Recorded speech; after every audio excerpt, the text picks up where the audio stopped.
Vyjayanthi movies ఎదురులేని మనిషి నుంచి కల్కి 2898 AD వరకు 50 గ్లోరియస్ ఇయర్స్ తెలుగు సినిమా వాడి ఎంత ఉందో రుచి చూపించి భారతీయ సినిమా పరిశ్రమకి వేడి పుట్టించి అటు క్లాస్ ఇటు మాస్ ప్రేక్షకుల నాడి పట్టి బాక్స్ ఆఫీస్లో రికార్డుల పైడి పట్టించినటువంటి సంస్థ వైజయంతి మూవీస్.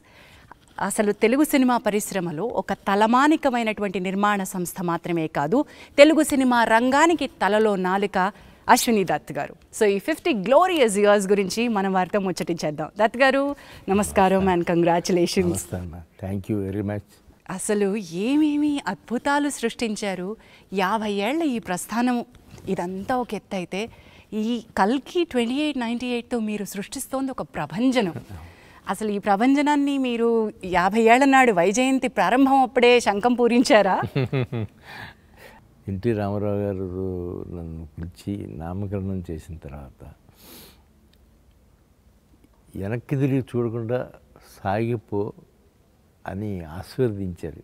ఆ షీట్ ఇచ్చేటప్పుడు, ఆ టైటిల్ రాసిన షీట్ ఇచ్చేటప్పుడు వెనక్కి తిరిగి చూడకుండా సాగిపో, నీకు ఎదురు లేదు అని అన్నారు.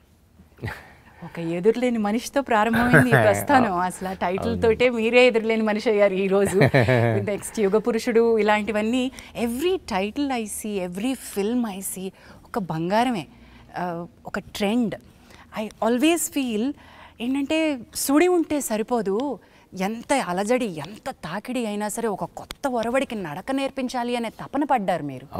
ఇది మీకు ఎలా స్వతహాగా వచ్చింది? అంటే ఒక విజయవాడ నుంచి ప్రారంభమైన ప్రస్థానం సినిమాల్లో ఇంత బలంగా నాటుకోవాలన్న దృక్పథం ఎక్కడి నుంచి వచ్చింది? తెలియదమ్మా ఎక్కడి నుంచి వచ్చిందో అనేది. నేను ట్రైన్ ఎక్కిన రోజున ఎన్టీ రామారావుతో సినిమా తీయాలి అనుకుని వచ్చిన రోజున అదే దృక్పథంతో ఆయన దగ్గరికి వెళ్ళాను. నా మార్కెట్ ఏమంత బాగాలేదు, నీకు తెలియదు, అయినా నువ్వు చక్కగా స్టూడెంట్వి, ఇంకా చదువుకోవాల్సి ఉంది కదా, ఇంకెందుకు అప్పుడే ఎందుకు వచ్చావు? అది లేదండి, నా జయం ఇది, మీరు వద్దంటే ఇక్కడే ఉంటాను తప్ప నేను వెళ్ళను అన్నాను. బెజవాడికి వెళ్ళను అన్నాను. అప్పటికి ఇంకా మీ స్టూడెంటా సార్? అంటే అయిపోయిందమ్మా, డిగ్రీ అయిపోయింది.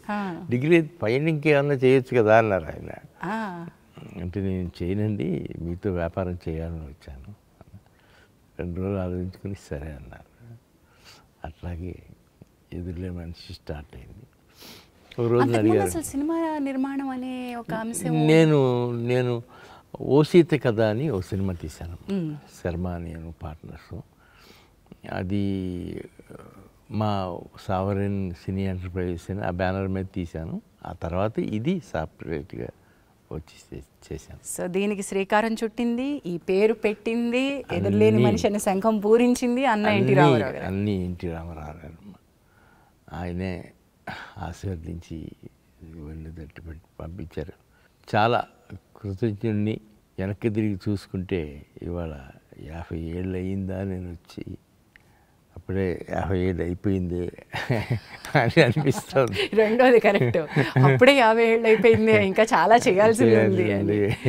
But there so much to learn from Vyjayanthi movies అండి. ఎందుకంటే మీరు ఒక ఫ్యాంటసీ కొత్త ఒరవడికి శ్రీకారం చుట్టినటువంటిది. అంటే ఒక తెలుగు సినిమా ఇండస్ట్రీకి నిర్మాణం ఎంత ఇంపార్టెంటో చెప్పిన సంస్థ ఇది నా ఉద్దేశంలో.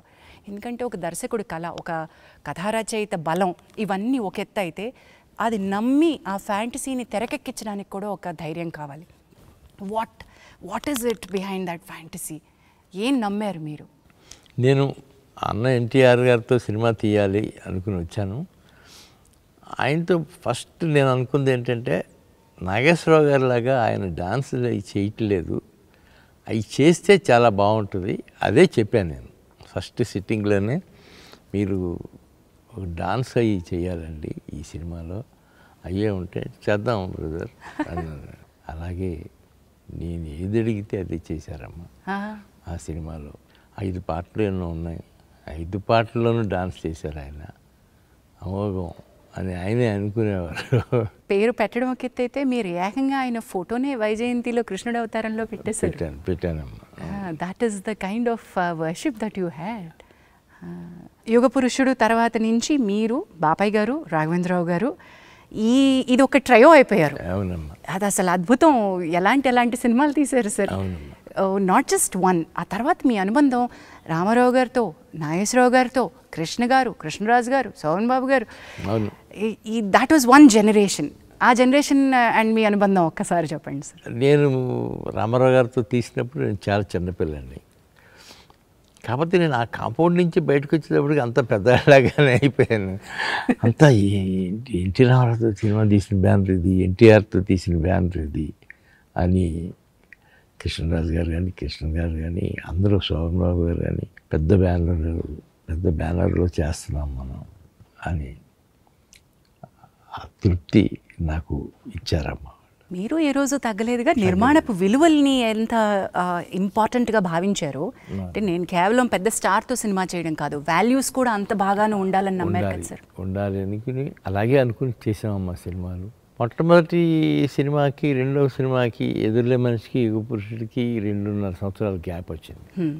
ఆ గ్యాప్లో విజయవాడ వెళ్తా వస్తాం అనేవాడు. తర్వాత యుగ పురుషుడు స్టార్ట్ అయింది. ఇంకా ఆ తర్వాత ఇక్కడి నుంచి ఎక్కువ గ్యాప్ ఇవ్వడానికి వీల్లేదు అనుకుని పెద్ద ఆయనతోనే అడిగి నాగేశ్వరరావు కృష్ణ గారితో మొదలుపెట్టి సినిమా తీసాం. When I look back sir, combination సినిమాలు అద్భుతంగా చేశారు సార్. ఇప్పుడు ఒక ఇద్దరు స్టార్స్ని, ఇద్దరు ముగ్గురిని కాంబినేషన్లో పెట్టుకుని చేయడం, అది ఒక రకంగా అప్పటికి ఒక కొత్త తరం, ఒక కొత్త పంథ అని అనుకుంటున్నాను నేను. అనుకుంటాం అయి ఉంటుందమ్మా అది. ఎందుకంటే నేను కూడా ఇండస్ట్రీలో ఉండిపోయి అది చూడలేదు, కానీ రామారావుతో అయిపోయిన తర్వాత నాగేశ్వరరావు కృష్ణ గారు, అలాగే శోభనబాబు గారు, బాలకృష్ణ గారు, కృష్ణరాజు గారు, నాగేశ్వరరావు గారు, వెంకటేష్ గారు, ఇలా కాంబినేషన్స్ చాలా మంచి కాంబినేషన్స్ కుదిరినాయి. ఇప్పుడు ఈ సినిమా వచ్చేటప్పటికి కల్కి నా జయం ఒకటి ఉండేదమ్మా. అందరితో తీశాను, కృష్ణరాజు గారు అబ్బాయితో ప్రభాస్తో సినిమా తీయాలి అని ఇదే చెప్పాను. నాగి నువ్వు ఆలోచించే స్క్రిప్ట్లో ఎక్కడన్నా ఒకటి ప్రభాస్కి వస్తుందేమో చూడు అని. అదే అనుకుంటున్నాను మావయ్య. నేను ఒక 4 ఏళ్ళ నుంచి నా స్క్రిప్ట్ ఒకటి మైండ్లో ఉండిపోయింది మహానటి తర్వాత, ఇప్పుడు దాన్ని తీసి పొదులు పెడతాను అని చెప్పారు. కథ రెడీ అయింది మావయ్య, ఒకసారి వింటారా అని వినిపించాడు. ఆ మోగం దీని గురించి ఎదురే ఉంది, వెళ్ళి ఆయనతో చెప్పి చెప్పుడు అని చెప్పాను. అట్లాగే వెళ్ళాడు, చెప్పాడు. ఆయన వెంటనే యాక్సెప్ట్ చేశారు. నెక్స్ట్ వీక్ బాంబే వెళ్ళటం, ఆయనకి అమితాబ్ గారికి చెప్పటం, ఆయన వినటం, 1-2 సార్లు ఆలోచించుకోవటం, ఎట్లా చేస్తారు ఏంటి అని అడగటం, ఇవన్నీ ఒక 2-3 వీక్స్ ఆయన వెంటనే ఓకే అన్నారు. ఆ తర్వాత ఎప్పటికో కానీ షూటింగ్ స్టార్ట్ అయిన తర్వాత కమల్ హాసన్ గారి గురించి ప్రపోజల్ రాలేదు. అప్పుడు ఆఖరిలో వచ్చినప్పుడు ప్రపోజల్ ఆయన కూడా వెంటనే దాదాపు 2 months టైం తీసుకున్నారు ఆయన, కమల్ హాసన్ గారు. తీసుకుని ఆయన వెంటనే ఓకే చేశారు. అంటే ఆయన నెగిటివ్ క్యారెక్టర్ ఉంది కదా నా దాంట్లో, ఎట్లా వస్తుంది ఏంటి అని ఆలోచించి ఆయన కూడా వెంటనే ఓకే చేశారు. వాళ్ళ పొద్దున్న సినిమా చూస్తూ ఉంటే నాకు అనిపించింది, ఇన్ని పాజిటివ్ క్యారెక్టర్స్, ఇన్ని నెగిటివ్ క్యారెక్టర్స్, ప్రభాస్ ఒక్కడి మీద ఆయన తలుచుకున్నాడు కాబట్టి ఆయనతో పాటు యావత్ క్యాస్టింగ్ అందరూ ఏకమై చేశారు ఈ సినిమా. సార్, అది అంటాం కదా, యూనివర్స్ మనం ఏదైనా ఒక బృహత్ కార్యాన్ని తలపెడితే మనకి తెలియకుండానే మనం కేవలం నిమిత్త మాత్రం అయిపోతాం, అది దాని అంతటా అది చక్రం నడిపించేసుకుంటుంది అని. కల్కి 2898 AD is India's pride sir. This is a visual treat, నా భూతో నా భవిష్యత్, ఇంటర్నేషనల్ స్టాండర్డ్. ఇది మన తెలుగు గడ్డ నుంచి పుట్టిందా అని తెలుగువారే ఆశ్చర్యపోయే స్థాయిలో సినిమా. ఇది వైజయంతి's 50th year అవ్వడం అనేది యాదృచ్ఛికమో లేదా ఇది ప్లాన్డో తెలియదు, కానీ this is one of the mile stone for Indian cinema according to me sir. Prabhas దీని అంతటికీ కారణం ప్రభాస్. ఆయన తర్వాత అమితాబ్ బచ్చన్ గారు, కమల్ హాసన్, దీపిక పట్టుకొని ఇంపార్టెంట్ క్యారెక్టర్ అదొకటి ఉంది. ఆవిడకి వెళ్ళి చెప్పారు. ఆవిడ వెంటనే ఓకే చేశారు కథ. వెంటనే ఈ భలే కథ అండి ఇది, మీరు బాగా ఆలోచించారు, నేను చేస్తాను, చెయ్యాలి ఈ సినిమా. ఇట్ ఈస్ ట్రూలీ మా అందరి ఇన్ఫ్యాక్ట్ భారతీయ సినిమాకి ప్రైడ్ అని చెప్పినట్టుగా దిస్ ఇస్ అన్ అమేజింగ్ ఫీటే. ఎండ్ టైటిల్స్ చూసి నేను ఆశ్చర్యపోయాను, ఏంటిది ఒక పరిశ్రమ యావత్తు పనిచేసిందా ఈ సినిమాకి, ఇంతమందిని. సార్ ఏ రోజు కొంచెం ఓ చిన్న సంకోచం, ఒక ఏమంటాం, ఒక సందేహం ఇలాంటివి ఏమన్నా వచ్చినాయా సార్? ఎప్పుడు రాలేదమ్మా. సినిమా మొదలుపెట్టి 3 yearsకి ఫినిష్ అయింది. ఈ 3 yearsలోనూ ఎక్కడా సందేహం కానీ డౌట్ కానీ అసలు ఎక్కడ ఎప్పుడు కలగలేదు. తను వస్తున్నాడు, కెమెరా సర్దుకుంటున్నాడు, సినిమా షూటింగ్ స్టార్ట్ చేశాడంటే స్టార్ట్ అయినట్టే. అట్లా ఫస్ట్ 6 months షూటింగ్ మొత్తం రామోజీ ఫిలిం సిటీలో చేసి, ఆ తర్వాత ఈ ఫ్లోర్ వచ్చి ఇక్కడ సెట్ వేసి ఇక్కడ ఈ ఫ్లోర్ చూసి నెక్స్ట్ ఇక్కడే షిఫ్ట్ అయిపోదాం అని చెప్పి మిగతా 2.5 సంవత్సరాలు ఇక్కడే తీసాం సినిమా. మొత్తం ఈ స్టూడియోలోనే అయిపోయిందమ్మా. But what we see is, అంటే మీరు ఈరోజు చెప్తున్నారు, అది మీ ఏమంటారు దాన్ని, మీ హంబుల్ నేచర్, మీ హ్యూమిలిటీ అనాలి నేను. ఇది ఒక పెద్దది నేను చేస్తున్నాను అనేటువంటి ఒక దాన్ని తీసి ఇది మేము చేసాము అని మీరు క్రెడిట్ పక్క వాళ్ళకి ఇస్తున్నారు, టీంకి ఇస్తున్నారు, చూసారా? That is your humility sir. నిజమమ్మా, ఇదంతా టీం వర్కే, నాది ఏమీ లేదమ్మా. నేను మొదటి రోజున అమితాబ్ బచ్చన్ గారిని, ప్రభాస్ గారితో పాటు అందరినీ కలిశాను. ప్రభాస్ని నమ్ముకుని ఉన్నాం, ఈ సినిమా మొత్తం ఆయనే నడిపిస్తాడు అనుకుని ఆయన మీదే అప్పచెప్పాం.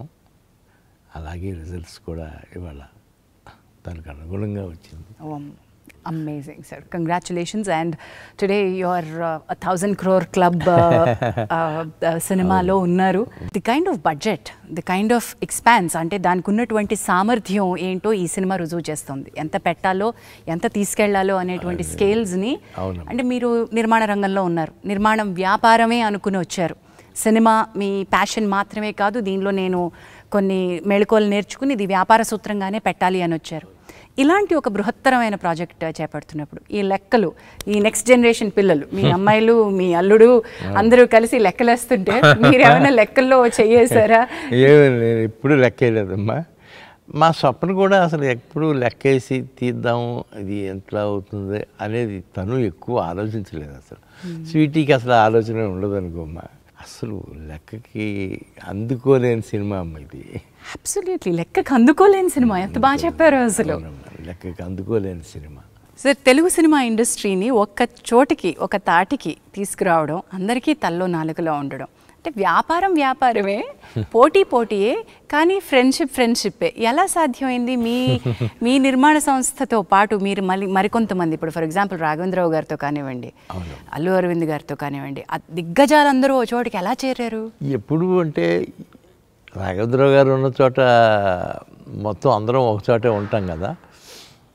అలాగే ఉన్నప్పుడు అరవింద్ గారు, నేను ఒక రోజున ముందు ఈ పెళ్లి సందడి తీసేటప్పుడే అరవింద్ గారు, నేను రాఘవేంద్ర గారితో అన్నాం, ఏదన్నా ఒక కాంబినేషన్లో చిన్న సినిమా లాంటిది తీద్దామండి సరదాగా. అదైతే నేను రెడీగానే ఉన్నాను, నేను కథ కూడా చెప్తాను మీకు అని ఆయన నెక్స్ట్ 2 daysలోనో 3 daysలోనో కథ చెప్పారు. వెంటనే స్టార్ట్ చేసామమ్మ. అది పెళ్లి సందడి. అట్లా పెళ్లి సందడి చిన్న సినిమా ఎలా అయింది సార్? మొదలుపెట్టినప్పుడు చిన్న సినిమానేనమ్మా. అది 1 crore 20 lakhs అంత అయింది, ఇంక్లూడింగ్ రాఘవేంద్ర రెమ్యునరేషన్. అది 11,30,00,000 కలెక్ట్ చేస్తుందమ్మా. అది వాట్ అ రేంజ్! ఈ రోజు మనం ఈ ఫిగర్స్ మాట్లాడుతున్నాం అంటే మరి అది సక్సెస్ రేట్లో ఎక్కడుందో చెప్పలేమమ్మా. అది తర్వాత పరదేశీ తీసాం, అది కూడా పర్వాలేదు. ఆ తర్వాత ఇంకా నేను రాఘవేంద్రరావు గారు కలిసి స్టూడెంట్ నెంబర్ 1 అని తీసాం. స్టూడెంట్ నెంబర్ 1 ఇస్ అగైన్ సంచలనం. మీరు ఒక అంటే ఇంటర్నేషనల్ పునాది అక్కడి నుంచి స్టార్ట్ అయింది.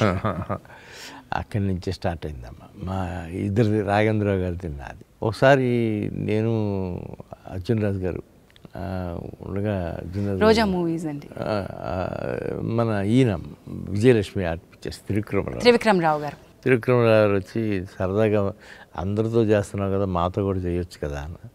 అలాగేనండి చేద్దామని నేను, త్రివిక్రమరావు గారు, దేవివర్ ప్రసాద్ కలిసి అమ్మ రాజీనామా. ఇది చూడండి, అంటే మనం సినిమా గురించి మాట్లాడినప్పుడు నిర్మాతలు ఒక్క చోటికి రావడం ఏంటి, ఒక స్నేహపూరిత వాతావరణంలో వ్యాపారం చేయడం ఏంటి? అట్లాగే అమ్మ రాజీనామా అట్లాగే అది సూపర్ సక్సెస్ అయిందమ్మా. అది బాగా విపరీతమైన పేరు వచ్చింది. దానికి తోడు ఇంకా ఎప్పుడు వెనకెదిరి చూసుకోలేదమ్మా, అట్లాగే వెళ్ళిపోతూ ఉన్నాయి సినిమాలు. బట్ ఐ మస్ట్ సే, ఈ ఇండస్ట్రీలో ఫ్రెండ్షిప్ నిలబెట్టుకోవడం అనేది చాలా కత్తి మీద సాము లాంటిది. ఎప్పటికప్పుడు పరీక్షలు వస్తానే ఉంటాయి. మరి మీ బెస్ట్ ఫ్రెండ్స్, ఆ ఫ్రెండ్షిప్, ప్రయాణం అవన్నీ ఎలా జరుగుతూ వస్తున్నాయి? ఇప్పటికీ మీరు అందరూ అంతే ఆణిముత్యాలు. అవునమ్మా, నేను అరవింద్ గారు ఇప్పుడు కంటిన్యూ అవుతున్నాళ్ళలో నేను అరవింద్ గారే ఉన్నాం ఇండస్ట్రీలో, అప్పటి నుంచి ఇప్పటి వరకు కూడా. అవును. అట్లాగే ఆయన పెద్దగా నాకు ఫోన్ చేసి ఎంకరేజ్ చేస్తుంటారు. ఏంటి ఆ సినిమాలు ఎలా తీస్తున్నారండి, మీకే తరత ఏంటి, మీరే తీయగలుగుతారు ఇట్లాంటివి అని ఆయన అంటుంటారు, నేను ఆయన అంటుంటాను. బట్ ఇప్పుడు ఒక కాంబినేషన్స్, తెరపై వెలిగినటువంటి ఒక ప్రభ మీ కాంబినేషన్లో ఒక ఒక అద్భుతాన్ని మేము చూసాం. అది జగదేక వీరుడు అతిలోక సుందరి. మీరు తలపెట్టినటువంటి యజ్ఞాల్లో చాలా యజ్ఞాలు ఒక ట్రెండ్ సెట్టింగ్ అయితే, జగదేక వీరుడు అతిలోక సుందరితోటి ఎక్కడెక్కడ రికార్డులు వర్షానికి కొట్టుకుపోయేలా చేశారు. తుఫాన్లో సినిమాని హిట్ చేశారు. వెనక్కి తిరిగి చూసుకుంటే ఎలా అనిపిస్తుంది సార్ ఆ సినిమా గురించి? ఒళ్ళు గగురు పడుతుందమ్మా. జగదేక వీరుడు అతిలోక సుందరి అది మొదలుపెట్టినప్పుడే మేము అదే అనిపించింది, ఈ సినిమాలుకి భిన్నంగా ఏదో తీయాలి, బాస్ కాల్చిస్తే తీయాలి అని అనుకుని జగదేక వీరుడు అతిలోక సుందరి కథ రెడీ చేస్తే ఆయన బాగా ఇంప్రెస్ అయ్యి, ఆ తర్వాత ఆయన కూడా 1.5 month 2 months ఈ కథ మీద కూర్చున్నారు. దాదాపు ఆ కథ మీద 27 మంది రైటర్స్ వర్క్ చేశారు. 27 మంది 27 మంది పరచూరి బ్రదర్స్ తప్ప మిగతా వాళ్ళు అందరూ వర్క్ చేశారమ్మా. సత్యానంద్, అల్లమూరి వీరేంద్రనాథ్, జింజాల, తమిళియన్స్ ఎంతోమంది. అట్లాగే అది స్టిల్ రికార్డ్స్ అన్నీ కొట్టిందమ్మా. ఎన్నో సెంటర్లలో 100 రోజులు 200 రోజులు కూడా ఆడింది.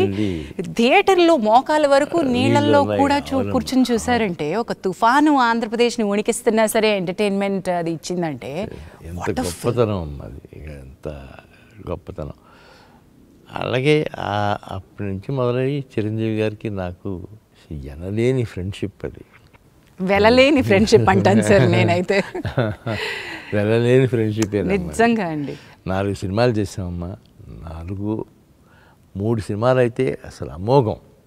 జగదేక వీరుడు చూడాలని ఉంది, ఇంద్ర ఈ 3 ఆణిముత్యాలు. తర్వాత జై చిరంజీవి అది కూడా బాగానే. Yes, the range that the films have, అంటే మీరు ఎంత హంబుల్గా ఎలా ఉండగలుగుతారా అని నాకు ఎప్పుడు ఆశ్చర్యంగా ఉంటుందండి.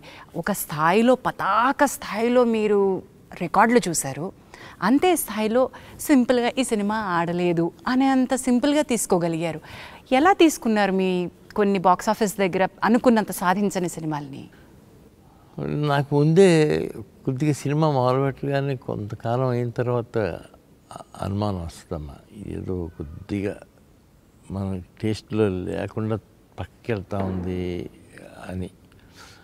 అలాంటప్పుడు అది మెంటల్గా ప్రిపేర్ అవుతాను నేను కూడా ముందుగానే. ఓహో, ఇది మన దారిలో లేదు, దీనికి ఖర్చు అంటే ఇవాళ ఖర్చు అదుపు చేయలేము, దీన్ని అలా వదిలేసేయటమే తప్ప మనం చేయగలిగింది ఏమీ లేదు అని అనుకుంటాం.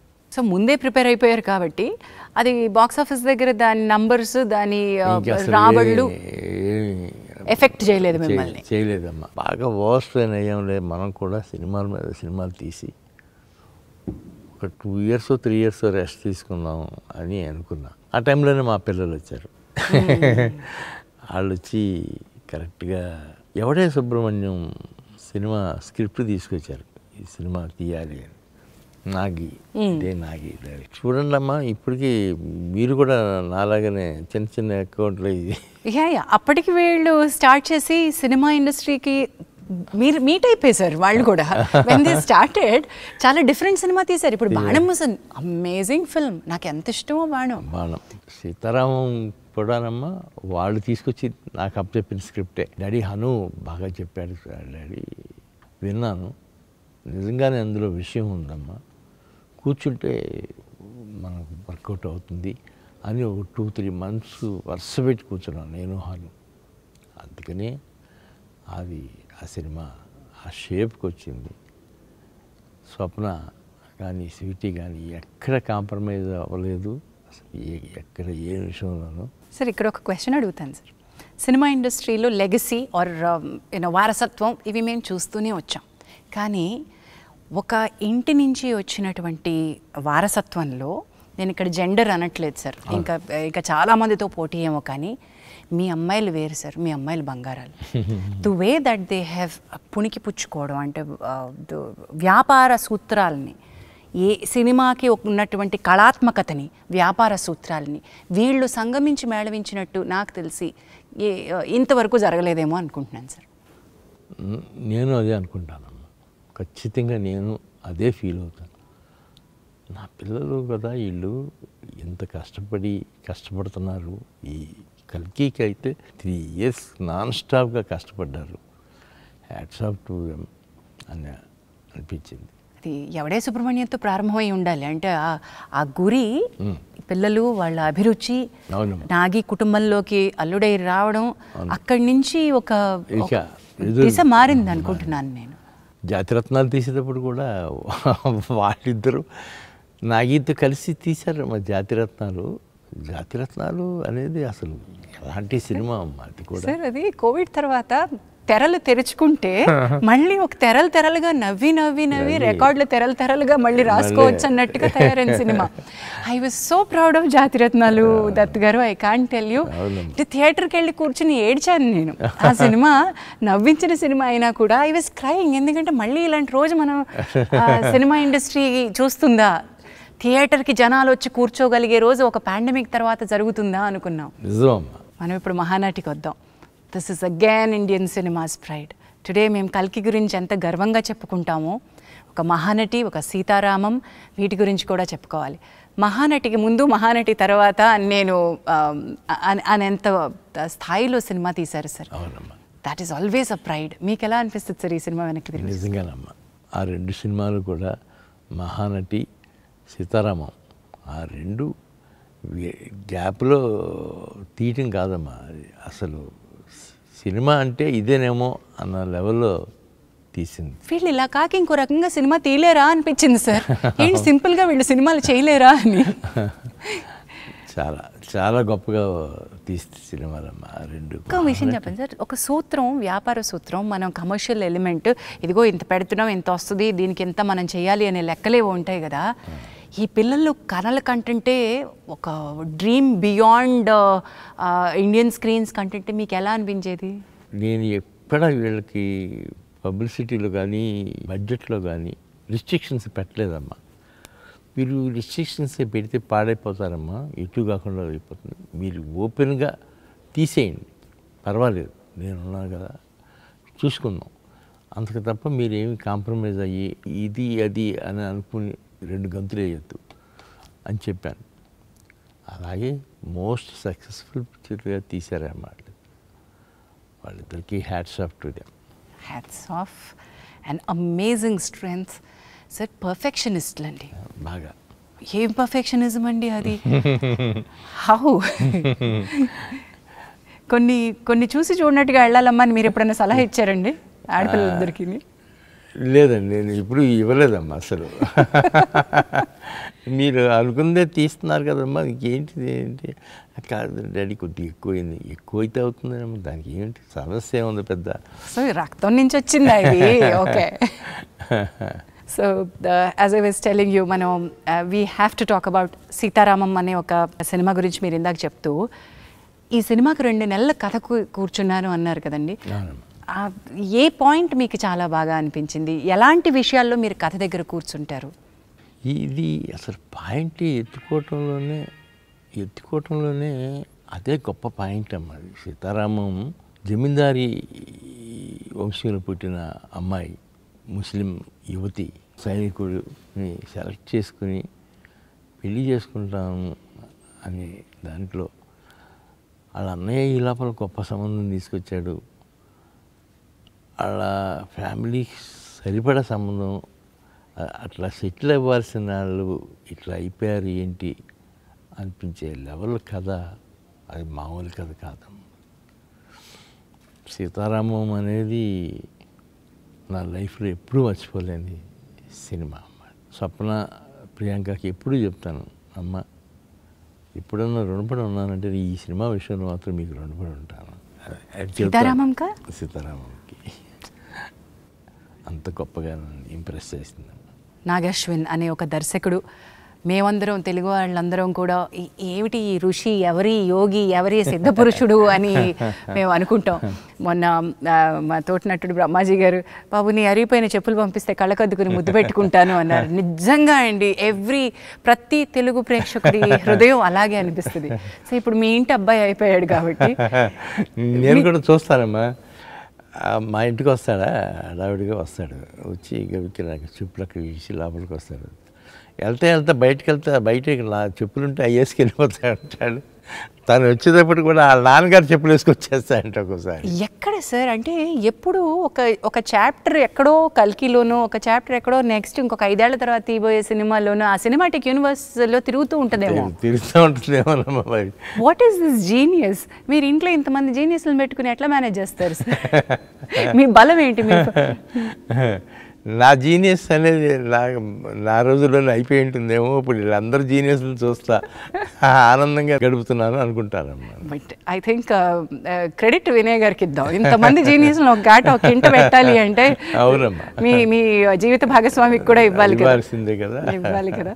మరి వినయ్ దత్ గారు కూడా మీరు రాజకీయాల్లోకి వెళ్తే ఆవిడ అంతే సామర్థ్యంతో అక్కడికి వచ్చి క్యాంపెయినింగ్ చేయడము, సినిమా నిర్మాణంలో ఉంటే మరి మీకు సపోర్ట్గా ఉండడం. అవునమ్మా, చాలా చాలా. మా వినయ్ మాత్రం ప్రతిదానికి సగం కారణం తనేనమ్మా. నా సక్సెస్లో కానీ ఫెయిల్యూర్స్లో కానీ. నేను ఫెయిల్యూర్స్లో ఉన్నానండి అన్నప్పుడు, ఏంటండి ఒక సినిమా పోతే ఇలా అయిపోతారు, పదండి ఇంకోటి సినిమా తీయండి తొందరగా వెళ్ళండి అనేది. అలా గ్రేట్ లేడీ. అంతే కదండి మరి. సో సినిమా ఒక ప్రస్థానం అయితే దత్ గారు, మీరు ఏ రోజు కూడా అనుకున్నది మాట్లాడడానికి, ఎప్పుడు సినిమా ఇండస్ట్రీలో సభల్లో మాట్లాడి ఇంటర్వ్యూల్లో గట్టిగా మాట్లాడేటువంటి మేము ఇంతవరకు తీరు వినలేదు మీ దగ్గర నుంచి. కానీ రాజకీయాల్లో, అటు ప్రత్యక్ష రాజకీయాల్లో పోటీ చేసిన, ఈ మధ్య రాజకీయాలకి పరోక్షంగా సపోర్ట్ చేసిన, బలంగా మీ వాదనని వినిపించారు. ఈ స్ట్రెంగ్త్ ఎక్కడి నుంచి వచ్చింది? ఇంత పెద్ద సినిమా ప్రాజెక్ట్ని పెట్టుకుని మనకి రిలీజ్ రాబోతుంటే చాలామంది వ్యాపారం ఉన్నవాళ్ళు కొంచెం జాగ్రత్తగా మాట్లాడదాం అనుకుంటారేమో. కానీ ఉన్న నిజాన్ని నిక్కచ్చిగా చెప్పటమే మా నాన్నగారు నాకు నేర్పించిన విద్య అమ్మ. మొహాట లేకుండా మాట్లాడు, ఏంటి ఇందులో ఏం పోషిస్తుందంటే సినిమాకి దానికి ఏంటి సంబంధం.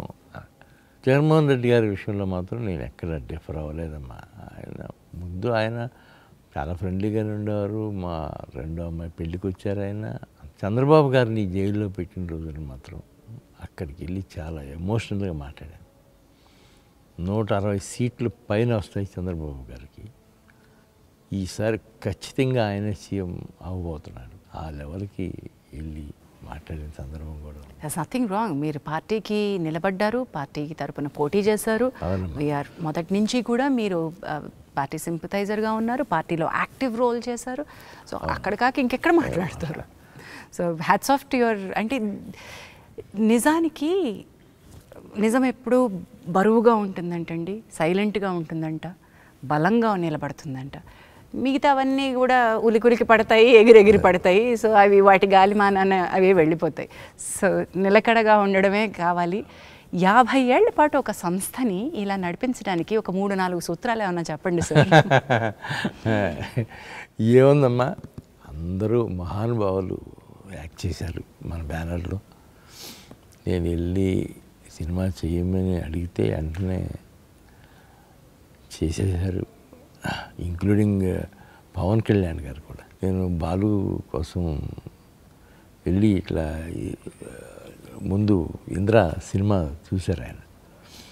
ఏమండి ఈ స్టేజ్లో మీరు అన్నయ్యతో ఇంద్ర తీశారు, మనసు అనేది ఎంత పులకించిందో అన్నయ్యకి నాకు కూడా, నేను మీతో వెంటనే సినిమా చేస్తాను, అట్లా బాలు చేసాము. ఎస్. అండ్ అశ్విని దత్ గారు is not just a film maker, he's a king maker. ఇది నా పర్సనల్ ఒపీనియన్. నాతో చాలామంది ఏకీభవించే వాళ్ళు ఉంటారు. You introduced kings to the cinema, you made kings. వాళ్ళు స్టాల్వార్డ్స్, వాళ్ళ రంగాల్లో వాళ్ళు స్టాల్వార్డ్స్గా నిలబడ్డారు. But you for me are a king maker sir. చాలామందిని మీరు ఇంట్రడ్యూస్ చేశారు, చాలామంది పాత్వే పేవ్ చేశారు. నేను ఏదో చేశానని నేను ఎప్పుడు ఏం ఫీల్ అవనమ్మా. కాకపోతే నేను తీసిన 50-60 సినిమాల్లోనూ ఇలాంటి క్యారెక్టర్స్ని ఇవ్వటం, అలా చేస్తూ ఉంటే నేను ఆనందపడటం, ఇవి ఎక్కువగా జరిగినాయి అమ్మా. I'm very happy for that. Yes. మీ అంటే పిల్లలు నెక్స్ట్ జనరేషన్ రావడం ఒక ఎత్తు అయితే, ఇప్పుడు చిరంజీవి గారు, కృష్ణ గారు మీ బ్యానర్లో వర్క్ చేసినట్టయితే వాళ్ళ పిల్లల్ని కూడా మీ బ్యానర్ నుంచి ఇంట్రడ్యూస్ చేయాలనుకోవడం, అది వాళ్ళు కూడా మిమ్మల్ని నమ్మి ఇచ్చినటువంటి బాధ్యతే కదండి. ఇచ్చిన బాధ్యతేనమ్మా. ఫస్ట్ కృష్ణ గారమ్మా, నెక్స్ట్ చిరంజీవి గారు, అందరూ అరవింద్ గారు, తారక రత్న, ఒకటో నెంబర్ కుర్రారు కానీ తారక్ స్టూడెంట్ నెంబర్ 1 అన్నీ అట్లా వచ్చినాయనమ్మా. ఆ సీజన్లో నేను కూడా రాఘవేంద్ర గారు పక్కన ఉండేవారు కాబట్టి కొన్ని సినిమాలు ఆయనతో పాటు పార్ట్నర్షిప్లో తీసాం కదమ్మా. 2-3 సినిమాలు తీసాం. దర్శకేంద్రుడి మ్యాజిక్ టచ్ తోటి వచ్చిన, బట్ దెన్ అది ఆ చొరవ, ఇది మీ మీద నిర్మాణ సారథ్యం బాధ్యత పెడితే ఎంత ఎఫెక్టివ్గా మీరు వర్క్ చేయగలుగుతారనే నమ్మకం కూడా ఈక్వల్లీ ఇంపార్టెంట్. నిజమమ్మా. మీరు నాకు సూత్రాలు చెప్పలేదు అటు. సో 50 ఏళ్ళ ఈ గ్లోరియస్ ఇయర్స్లో ఒక నిర్మాణ సంస్థకి ఫస్ట్ మీరు చెప్పింది యాక్టర్స్, నెక్స్ట్ ఇంకేం కావాలి? నెక్స్ట్ మన గుడ్డి ధైర్యమేనమ్మా. గుడ్డి ధైర్యం, అయ్యో బాబోయ్, దాన్ని గుడ్డిగా నమ్మడం కష్టం సార్. అలా కుదిరిందమ్మా అంతే. కథని నమ్మడము లేదా దర్శకుడిని వినడము, దానిలో మన జడ్జ్మెంట్, ఇక్కడ గుడ్డిగా ఉండడం కంటే, ఇప్పుడు మీరు చెప్పారు 2-3 నెలలు కూర్చున్నారు, 27 మంది రచయితలు కూర్చున్నారు, it is not just blind అనుకుంటున్నాను సార్.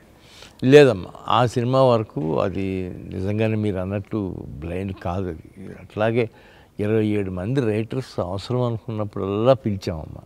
దానికి మాత్రం నేను ఎప్పుడు హ్యాట్స్ ఆఫ్ టు చిరంజీవి గారు, హ్యాట్స్ ఆఫ్ టు రాఘవేంద్ర గారు. వాళ్ళిద్దరూ దాదాపు 3 months నా అపార్ట్మెంట్, మద్రాస్ అపార్ట్మెంట్లో వీళ్ళందరినీ కలిసి కూర్చొని వండుతుంటే, అది కదా సినిమా అంటే గొప్పతనం అది అనిపించిందమ్మా. తత్గారు one quick round up. Today కల్కి 2898 AD, ఇది కలికాలం. ఎప్పటి వరకు కల్కి ఎప్పుడు వస్తారో తెలియదు, కానీ మా అందరికీ కూడా ఎదురు చూపులు వదిలేసి వెళ్ళిపోయారు. The last, it's a cinematic verse. ఇందులో ఎన్ని సినిమాలు వస్తాయో మాకు తెలియదు, ఎన్ని కథలు ఎన్ని క్యారెక్టర్లుగా చెప్తారో మాకు తెలియదు. బట్ మేము చూడాలనుకుంటున్న ఇమ్మీడియట్ నెక్స్ట్ భాగం సంగతి ఏంటి? దాని నుంచి మాకు ఏమైనా కొంచెం ముందు తురుపు ముక్కలు వదులుతారా? దాని నెక్స్ట్ భాగం రెడీగానే ఉందమ్మా. ఈ ఇయర్ ఎండింగ్కి రెడీ అవుతుంది అది. సో వాట్ ఈస్ ప్రాజెక్ట్ కే అని మొదలుపెట్టారు. ఆ ప్రాజెక్ట్ కే అనే ఆసక్తిని కలిగించి, ఇప్పుడు కల్కి నెక్స్ట్ ఏమవుతుంది అనే ఆసక్తిని రగిలించి వాట్ ప్రభంజనాలు సృష్టిస్తున్నారో, దీని సామర్థ్యం ఇంకా ఎంత ఉందో మనం వేచి చూడాల్సిందే. వైజయంతి మూవీస్ పేరు పెట్టింది ఎన్టీ రామారావు గారు. వారు మీకు ఆల్మోస్ట్ గురు సమానులు, దైవ సమానులు అనే మీరు అంటారు. మరి మీకు తల్లిదండ్రుల బలం కూడా ఎక్కువ ఉంది. నాన్నగారు ఆశీస్సులతోటి వారి ప్రెజెన్స్ అని వేసి ప్రతిసారి దాని తర్వాత వచ్చే టైటిలే నాన్నగారికి. ఆయనకి ఎప్పుడు క్రెడిట్ ఇస్తారా మీరు? ఎప్పుడు నాన్నగారు గురించి నేను మర్చిపోలేనమ్మా. ఆయన లేకపోతే నేను లేను కదా. ఒక్కగానొక్క కొడుకుని అని అల్లారు ముద్దుగా పెంచారు. నేను ఈ సినిమా రంగంలోకి వెళ్తాను అన్నప్పుడు ఆయన మనసు కొద్దిగా బాధపడి ఉంటుంది. వారు అప్పటికి ఏ రంగంలో ఉన్నారండి? అప్పుడు ఆయన ఎలక్ట్రికల్ కాంట్రాక్టర్. వారు వ్యాపార రంగంలోనే ఉన్నారు. వ్యాపార రంగంలో కూడా మంచి రంగంలో ఉన్నారు. ఆ తర్వాత నా దగ్గరికి వచ్చేసారు, ఇక నాతో పాటు ఉండేవారు. సినిమా గురించి ఏమీ తెలియని కుటుంబం నుంచి మీరు ఏ కళని మోసుకుంటూ హైదరాబాద్ వచ్చారు సార్? విజయవాడ నుంచి చెన్నై ఎలా వెళ్ళారు? నిజమేనమ్మా, అది నాకే ఆశ్చర్యం అనిపిస్తుంది. నేను చూసే సినిమాలు లైబ్రరీ లాగా వాడుకుని వీటిలో నుంచి వచ్చాను. రామారావు గారిని నాగేశ్వరరావు గారి లాగా డ్యాన్స్ చేయించాలి అనుకునే దీంతో వచ్చి సినిమాలు తీయటం అంటే జోక్ కాదు కదమ్మా. అండ్ దానికి తోడు మీ తల్లిదండ్రులు మీరు ఒప్పించి రావడం, దీనిలో వ్యాపారంలో డబ్బులు పెడతారంటే పైగా సినిమా అనగానే కొంచెం కంగారు ఉంటుంది. పడతారు అసలు. అలాంటిది మా నాన్నగారు కొద్దిగా హెసిటేషన్గా ఉంటే మా అమ్మగారు ఏం లాభం లేదు, వాడు ఏం చెబితే అది చేయాల్సిందే, మీరు ఏమో ఒక సినిమా చేస్తారు ఏమవుతుంది, తీయించండి పోనీ అని గట్టి పట్టింది మా అమ్మ. ఇంకా అలాగే ఒక సినిమా అంటే ఎక్కడ ఆగుతుందమ్మా అది. అలాగే ఎదురులేని మనిషి దగ్గర నుంచి ఆయన కూడా ఇంప్రెస్ అయిపోయారు మా ఫాదర్. సో తర్వాత సినిమా నిర్మాణంలో వారేమన్నా ఎప్పుడన్నా ఒక సలహా ఇవ్వడమో లేకపోతే మీకు ఏమన్నా పాలు పంచుకోవడం ఎప్పుడు ఉండేదమ్మా, డిస్కషన్ జరుగుతూ ఉండేది. చాలా బాగా తీశారు, ఇది ఒకటి ఈ కొద్దిగా అది జాగ్రత్త పడి ఉంటే పోయేదిరా రావేసిందాం, సర్లే ఏముందిలే మళ్ళీ ఇంకో సినిమా తీస్తాం. రావచ్చండి, మంచి సినిమా సార్, మంచి సినిమా, నాకు చాలా ఇష్టమైన సినిమా. బట్ దాన్ని మీరు అన్నట్టుగా ఎక్కడో చోట కథలో ఆ టైంకి లోపం ఉంది కానమ్మా. ఆర్ఎల్స్ అది చాలా చాలా క్లాసీగా తీసిన సినిమా సార్. క్లాసీగా తీసిన సినిమా. మీరు ఏ లెవెల్ని సినిమా స్థాయి ఎంత పెట్టాలో దానికి ఏ రోజు తగ్గించలేదు. ఇన్ఫ్యాక్ట్ సినిమా స్థాయిని ఎప్పటికప్పుడు అలా పెంచుకుంటూ వచ్చారు sir. The way that you made films, you believed, మీరు కథని నమ్మారు, మీరు దర్శకుడి యొక్క విజన్ని నమ్మారు, ఆ స్టార్ యొక్క వాల్యూస్ని ఏమాత్రం తగ్గించలేదు. అదే మీ బలం అనుకుంటాను సార్. నేను నిజమేనమ్మా, నేను కూడా వెనక్కి తిరిగి చూసుకుంటే నా సినిమాలు అన్నీ మిగతా సినిమాల కంటే చాలా డిఫరెంట్గా ఉంటాయి. మిగతా ప్రొడ్యూసర్స్ తీసే సినిమాల కంటే మరి నా అదృష్టం అనుకోవాలా లేకపోతే నేను సెలెక్ట్ చేసిన విధానం ఏంటో తెలియదు, కానీ దత్ సినిమా వస్తుంది, అమ్మయ్య కాలక్షేపం జరిగిపోద్ది, సమ్మర్లో కానీ వింటర్లో కానీ ఎక్కడైనా సరే అనే మాట ప్రేక్షకులు ఒక సరికొత్త. Entertainment is not a business, the business of entertainment is prime. అంటే అది ఎలాగా చెప్పాలి ప్రేక్షకులకి? మీరు ఒక పంటనిచ్చారు. జగదేకవీరుడు అతిలోక సుందరి ఎలా అయితే ఒక తుఫానులో జనాన్ని థియేటర్లకి రప్పించిందో, దత్ గారు మీరు తీసిన ఎన్నో సినిమాలు థియేటర్లు వెలవెల్లబోతున్న టైంలో మళ్ళీ తిరిగి కళకళలాడేలాగా జనాల్ని రప్పించేయండి. అది మీకే కుదిరింది. ఇది కల్కి వచ్చే ముందు ఒకసారిగా ఏంటి అనాలిసిస్ అంటే 6 నెలలు దాదాపు 7 నెలలు 9 నెలల నుంచి సినిమా లేదు సార్. స్తబ్దత, థియేటర్లన్నీ మూసేస్తున్నారు. ఇలాంటి పరిస్థితుల్లో మీరు వచ్చి ఇప్పుడు అర్జెంటుగా దీన్ని గంట కొట్టాలి, దీన్ని ఎక్కడో కొడతారు మీరు, మీ మీద నమ్మకం ఉంది అని అంటే నిజంగా బరువు బాధ్యత పెరిగిపోయింది. జయగంట కొట్టారు సార్, మామూలు గంట కూడా కాదు. తిరిగి రమ్మనే జయగంట కొట్టింది కల్కి. అండ్ విజయ ఘంటా పదంలోకి దూసుకెళ్ళిపోతుంది. ఇంకా ఎక్కడికి వెళ్తుందో, దీని సామర్థ్యం ఎక్కడుందో అన్న తెలియదు, ఇప్పట్లో ఏమీ తెలియదు. ఇవాళ సడన్గా ఇవాళ ఏమైనా తగ్గుతాయి అనుకుంటే నిన్న బాగానే ఉంది, ఇవాళ మళ్ళా బాంబే నుంచి ఇక్కడి నుంచి అక్కడి నుంచి ఎక్కడి నుంచి అదే ఫోన్లు అయ్యే కలెక్షన్స్ మారుమోగిపోతూ ఉన్నాయి. యూ యాజ్ అ ప్రొడ్యూసర్ ఒక multi starrer, multi language starring. ఇందులో మీరు గమనిస్తే నాగీస్ విజన్లో రకరకాల జాతుల సమ్మేళనం కనిపిస్తుంది. యాక్టర్స్లో కూడా కన్నడ, తమిళ, మలయాళ, బెంగాలీ, ఎన్ని రకాలు, ఎంతమంది ఆర్టిస్టులు. అంటే నేను అమితాబ్ బచ్చన్ గారు, దీపికా పడుకోన్, ఇలా ప్రభాస్ గారిని పక్కన, ఇలా పెద్దవాళ్ళని పక్కన పెడితే ఎలాంటి కాస్ట్ అండి, ఎలాంటి ఆర్టిస్టులు. ది వే దట్ విజన్కే అందనంత గొప్పగా తీశారు. అది entire credit goes to Nagi and my 2 daughters. అంతేనమ్మా. నేను తక్కువ వెళ్తూ ఉండేవాడిని షూటింగ్లకి. నేను వెళ్ళినప్పుడల్లా ప్రభాస్, అమితాబ్ బచ్చన్ గారు, కమల్ హాసన్ వీళ్ళు ఎవరున్నా నేను వెళ్ళేవాడిని. కానీ the credit goes to my daughters. You must be a proud father than a proud producer. Yes, డెఫినెట్గా అమ్మా, ప్రౌడ్ ఫాదర్. పుత్రికోత్సాహం అనుభవిస్తున్నారు దత్ గారు. నిజంగా మా గుండెల నిండా పండగగా ఉంది మీకు.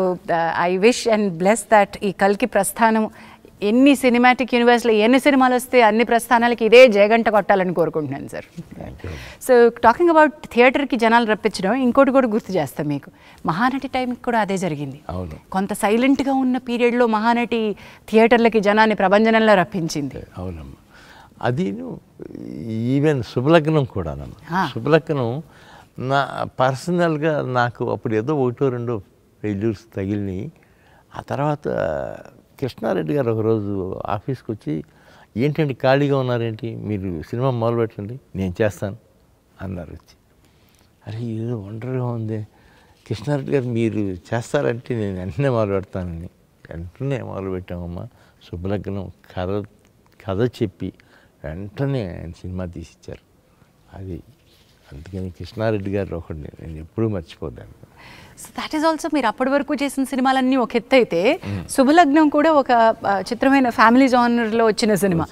అలాంటివి ఎప్పుడు అసలు రాలేదమ్మా, ఎప్పుడు చేయలేదు కదా ముందు. తర్వాత మళ్ళీ చేశారో లేదో తెలియదు కానీ తర్వాత కూడా చేయలేదు అమ్మా. ఎక్కడో చోట చిన్న ఫ్యాంటసీనో లేకపోతే స్కేల్ ఎక్కువ ఉన్న సినిమా మీది. సినిమాకి నార్మల్ కథ నార్మల్గా ఉంటే మీకు ఆనవేమో అనుకుంటూ ఉంటాను సార్ నేను, ఒక స్థాయి పెద్దగా ఉండాలి దానికి. దెన్ ఆల్సో అదర్ లాంగ్వేజెస్ గురించి మాట్లాడుకుందాం.